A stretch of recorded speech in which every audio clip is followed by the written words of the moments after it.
माजी क्रिकेटपटू केदार जाधव यांनी आता भाजपमध्ये प्रवेश केलेला आहे। प्रदेशाध्यक्ष चंद्रशेखर बावनकुळे यांच्या उपस्थितीत केदार जाधव यांनी भाजपमध्ये प्रवेश केलाय।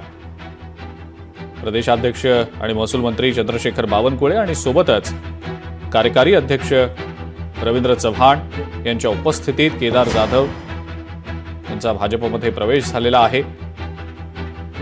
क्रिकेटच्या इनिंग नंतर आता ही नवी राजकीय इनिंग केदार जाधव यांनी आता सुरू केल्याचं पाहायला मिळत आहे। भारतीय जनता पक्षाकरता आनंदाचा दिवस आहे की भारताचे माजी क्रिकेटपटू आणि अत्यंत सांस्कृतिक, सामाजिक, धार्मिक सर्व क्षेत्रामध्ये ज्यांचा मोठा प्रभाव आहे असे केदार जाधव यांनी आपल्या लाखो चाहत्याच्या समवेत भारतीय जनता पार्टीत पक्षप्रवेश केला आहे। मी त्यांचं मनापासून अभिनंदन करतो।